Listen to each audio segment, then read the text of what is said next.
Welcome to Novelist Spotlight, the podcast where published fiction writers are interviewed to gather their insights and writing lessons so we can use them to make ourselves better and more effective writers. There are just 3 things I ask of you, if appropriate to you and your experience. Please subscribe, please click on the like button, and please share this program link with any family members, friends, or colleagues who might be interested or benefit from the content. Now, on with our program. I was in my 20s when I first read On the Road by Jack Kerouac. I just felt like I had to read it because it was such a famous book. It sounded like it was going to be a gas. And I was underwhelmed by the experience at the time. I remember thinking that, what was all the excitement about? What was all the fuss about? Well, I just recently reread the book. And what a different experience that was. I get it now. Jack Kerouac, On the Road, the Beat Generation, the late 1940s. And I have to tell you that the audio version, read by Will Patton, is fantastic. Will Patton is just a cool guy, and he sounds like you would imagine Jack Kerouac to be sounding when he was taking off for California into Denver. And the book, those of you who haven't read it, those of you who have read it, but it was a long time ago, he goes through so many different cities in America, including some small towns, one of which or a couple of which I've lived in. I mean, including San Francisco and Tracy, California, of all places, which was a railroad town at the time. I mean, the start of the book is a rocket ride. It's a great start. I don't want to call it a travel log because that diminishes it, but I understand now what I didn't understand earlier in life about how in the 1940s people didn't get in a vehicle or on a train and just head to California. Well, at the time that was sort of a what are you going to do that for kind of thing.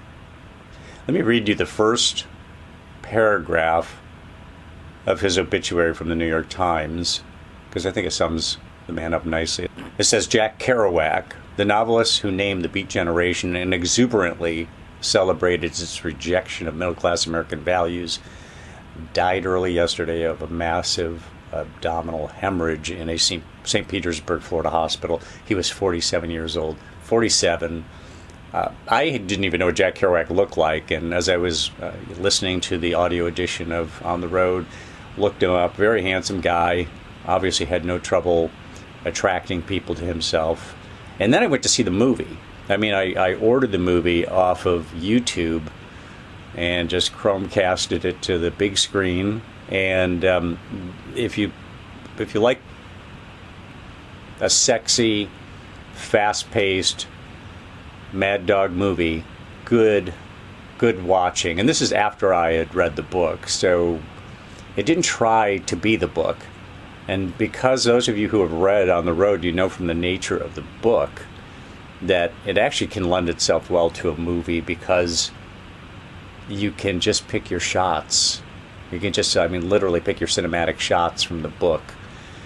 And it actually elaborated on what was going on in the book in a way that I had not experienced before. It was this.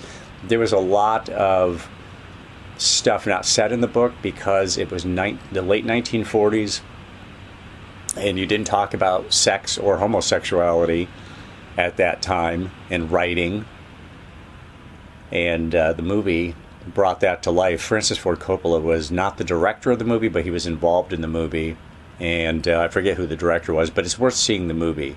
But of course the book was landmark.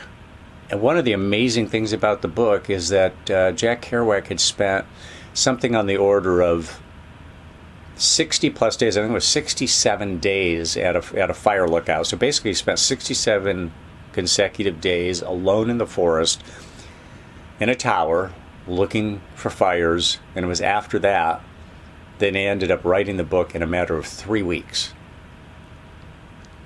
And one of the interesting things he did is he wrote it on a scroll. He didn't use sheets of paper, an entire scroll of paper, almost like newsprint on a web press machine. He took the scroll into the editor at the publishing company, and he said, this thing's going to have to be cut into pages. And Kerouac said, what for? He said, because this thing needs to be edited. He goes, that manuscript will not be edited. And the editor said, why not? And he said, because that was channeled from the Holy Ghost. I mean, 3 weeks bashing away at the old-fashioned Underwood or Smith Corona typewriter, an entire scroll like he was writing the Dead Sea Scrolls. And I think he knew he had something special. He insisted that this thing, don't touch it. You know, it came from somewhere else. It was etheric. I was just the vessel through which it was communicated. And I love the start of the book. Again, I mean, it was the start's a rocket ride. The ending's good too. In between, it has its lulls along the way, like any book does. But you know, according to the history on it, so here's On the Road, written in 3 weeks. But it took him 7 years to get it published. It wasn't until 1957 that the book came out. And you know, Jack Kerouac is quoted as one of the quotes from the book that the New York Times lifted for the obituary. Goes like this, and I quote, "The only people for me are the mad ones, the ones who are mad to live, mad to talk, desirous of everything at the same time." That's a sentence right there from On the Road, and you definitely get that from the novel. You definitely get it from the movie. If you haven't read it, I highly recommend it. If you had the experience I had where you read it years ago and it just didn't do anything for you, listen to Will Patton read it for you, because the energy and the inflection, the excitement that he brings to it, and Will Patton's a well-known reader on Audible for audiobooks, so he's a pro at what he does. So the book finally comes out in 1957. You can imagine the frustration. We all know that frustration of trying to get something published. It takes forever. It comes out in 1957 and immediately became a basic text. I'm going to look at the New York Times obituary again. It said it immediately became a basic text for youth who found their country claustrophobic and oppressive. And that's really what you get from the sense I got from the book, was busting out. I just need the open road. I need to travel. I need to go places. I need to see people. I need to see things.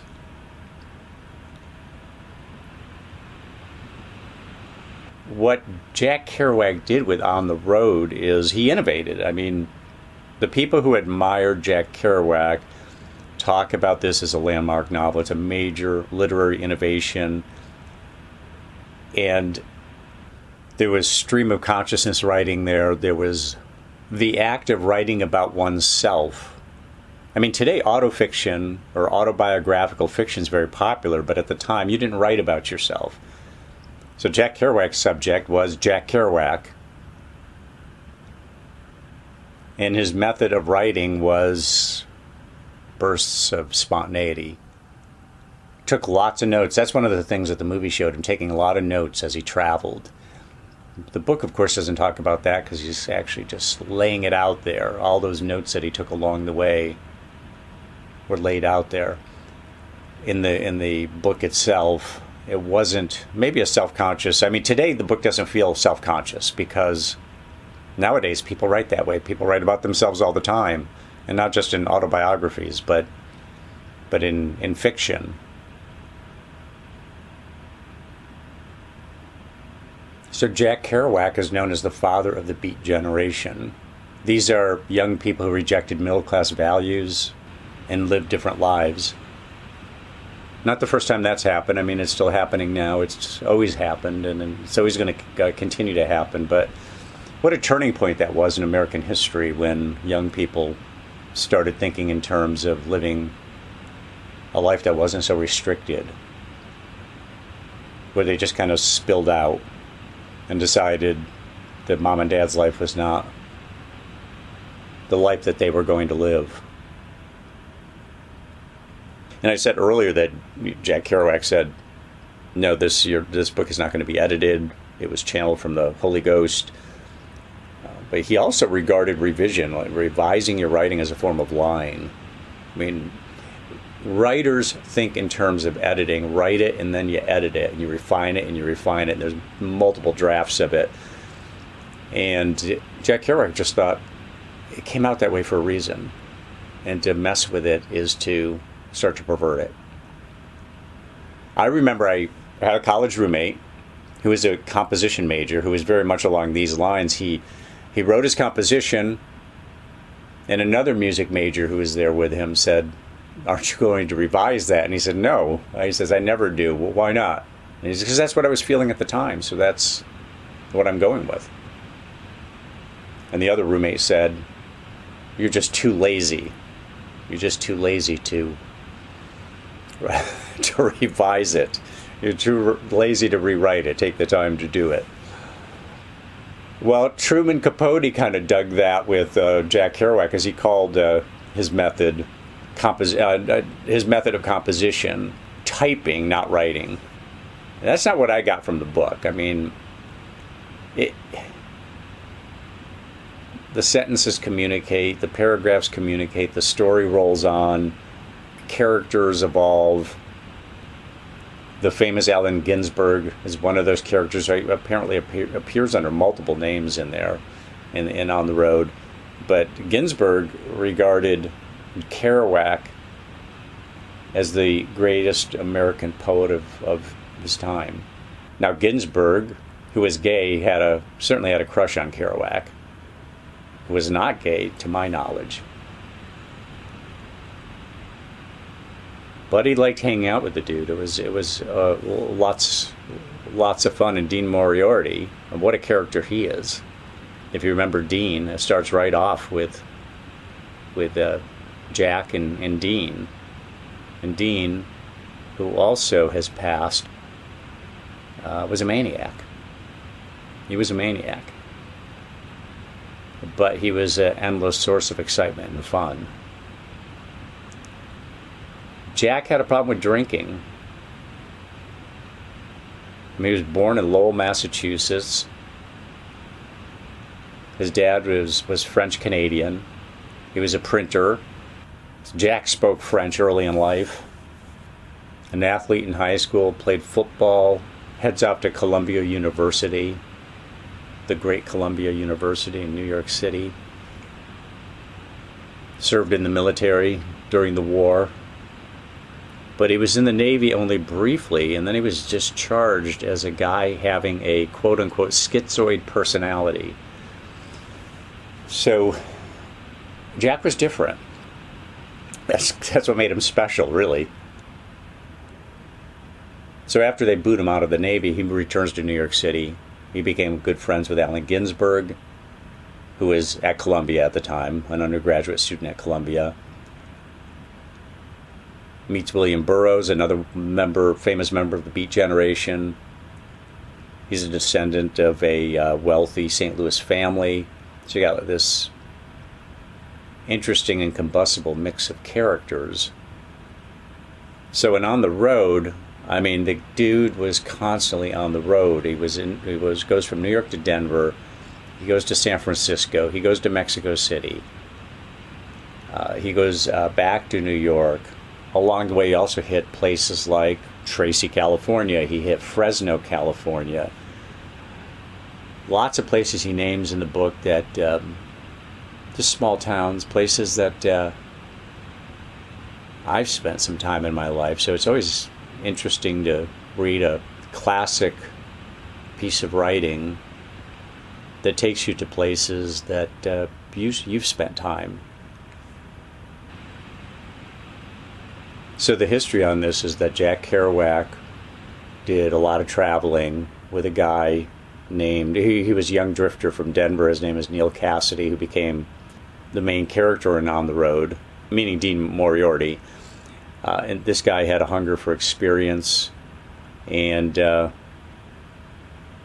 according to the record on this, he also had an affinity for theology and literature. And so even though Neil Cassidy never was a published writer, He supposedly wrote these voluminous letters that were fast, mad, confessional, serious, and they're detailed. And Kerouac later said that those letters gave him the idea for this, spontaneous style of writing.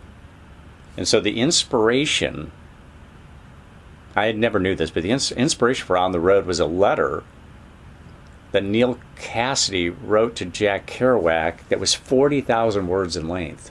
Basically half a novel, like a novella. So Jack does this thing, becomes the father of the Beat generation. And supposedly the word beat was used to signify, feelings of despair and nearness to an apocalypse that impelled Kerouac and his friends really to reach out for new experiences. Isn't that always the case? No matter what era we live in, we feel like the apocalypse is near, that doom is near. Human beings always kind of veer towards the negative and thinking the end is near. Maybe it's because we're mortal and we know that the end we're really thinking in terms of isn't the end of humanity, it's the end of ourselves, our own extinction, at least from the mortal stage. So Kerouac later came up with that phrase, beat generation, and said that, he explained that beat was short for beatific. And if you don't remember your vocabulary words, beatific, I just looked it up just to make sure I've got this right, because it's a word I once knew pretty cold. Blissfully happy, let's put it that way. Beatific means blissfully happy. That's a great generation to be a part of, right? A blissfully happy generation. Of course, there's some contradictions there, because this was also a generation that was frustrated and wanted to break out. Well, I guess when they did, then it was beatific. The other thing I didn't know about Kerouac is he had published a novel earlier. It was a conventional, run-of-the-mill novel called The Town and the City. And apparently it was a minor, according to the New York Times, was a minor critical success. And a complete commercial failure. When have we heard that before? All the time, right? Critics love it. The general public doesn't like it. Published in 1950 by Harcourt Brace, famous publishing house. And then there were the books that followed that, after On the Road. I mean, he had that first novel. Then he writes On the Road and really teaches people a different way to approach the whole writing game. I mean, anytime you do that, you're going to be remembered. But the novels followed that as well, like The Dharma Bums was 1959 when that one was released. He's also got one called Big Sur. But Kerouac called himself a religious wanderer. In fact, he called himself a Dharma bum, and hence the title of that book, The Dharma Bums, in 1959. I want to read you a little more from the New York Times obituary, because I think this really hits the mark. And it reads like so: but there were moments when On the Road had a sharp edge of social comment. For instance, when Sal Paradis, the name the novelist assigned to himself, wanders through the black section of Denver, quote, wishing I were a Negro, feeling that the best the white world had offered was not enough ecstasy for me, not enough life, joy, kicks, darkness, music, not enough life, end quote. So the black writer Eldridge Cleaver eventually cited that passage as a cultural turning point for white America.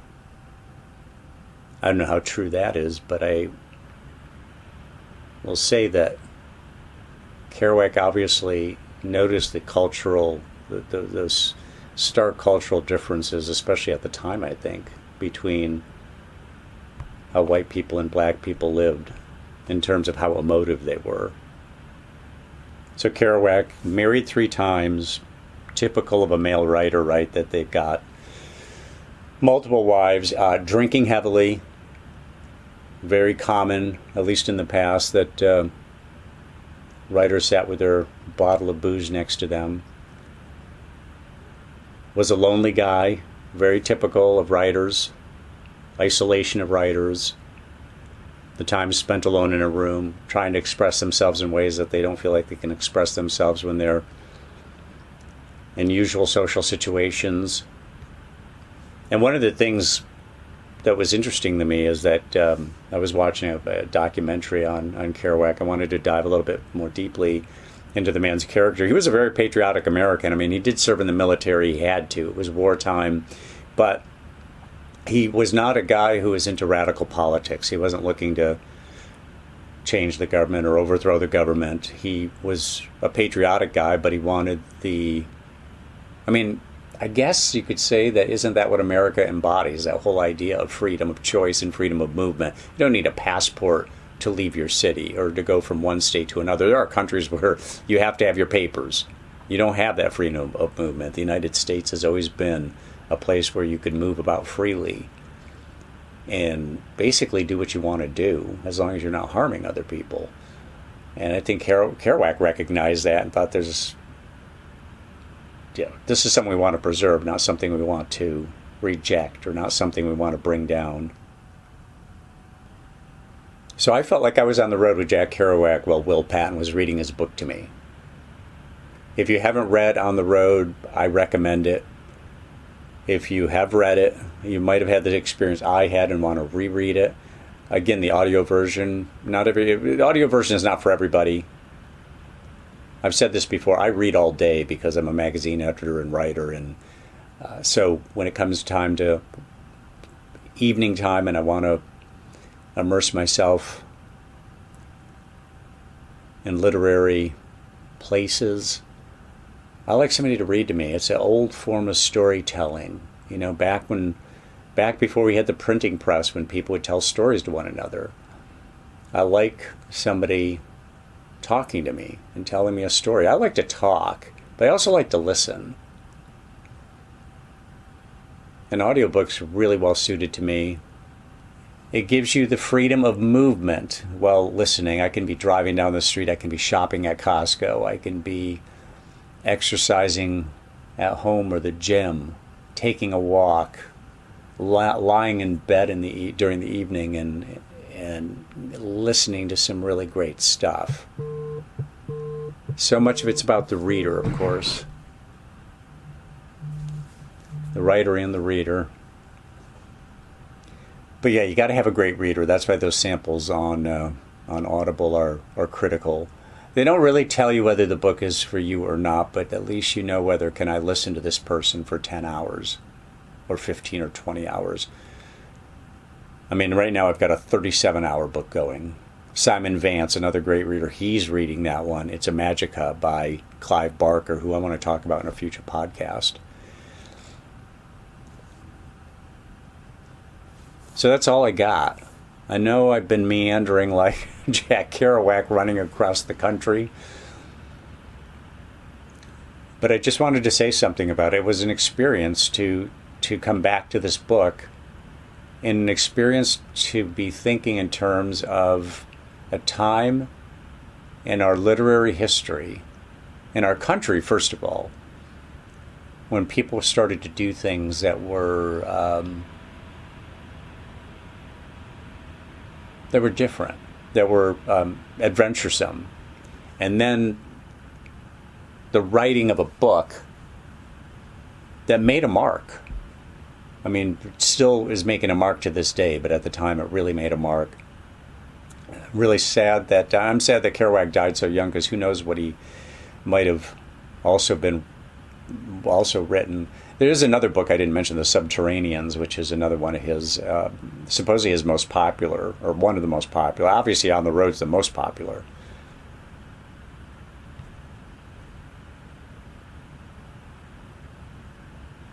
Now, and supposedly that one was written in only 3 days. True or false? I don't know. And the book ends with the novelist at the end of an unhappy love affair, sitting down to, quote unquote, write this book. documenting his life again. And I would just also point you to the movie as well. Read the book first, but the movie is a lot of fun. It's got Kristen Stewart in it. I mean, it's wild. The women and the men in this movie, there are scenes in this movie that are just pure adrenaline. And there are some dancing scenes. I mean, it's drugs and dancing and travel and a lot of collisions with people, among people. Really an enjoyable movie. I rarely like a movie after the book, but this one is, again, I think the key is that there are so many cinematic moments in the book that you could just lift those out, put together a collection of vignettes for the movie, and the movie's confusing and it's freewheeling and it's fast-paced, and that makes it just like the book. But at the same time, it's not trying to be the book. And that's where so many adaptations of a novel to a screenplay fail, is that they're trying to do what the book did. And you can't really do that very effectively. You need to just excerpt it. And not every novel out there is really made to be handled that way, because you're trying to tell this heavily plotted story. On the Road is not a heavily plotted story. There's just these cinematic lift outs that they can do, and that they did do. Terrific movie. Not for everybody. My wife didn't really dig it. I mean, she was up and walking around the house and doing a few things while I was sitting there riveted to it. And this book was well timed for me in another way, because my wife and I are going on the road soon. Not in this way, but it's Green Bay, Wisconsin, and Montreal, Canada, and Quebec City, Canada, New Orleans, Louisiana. We love to travel. And if you're not traveling, you might as well be reading stuff that makes you feel all the experiences of travel. Thank you for listening. This is my counsel for Novelist Spotlight.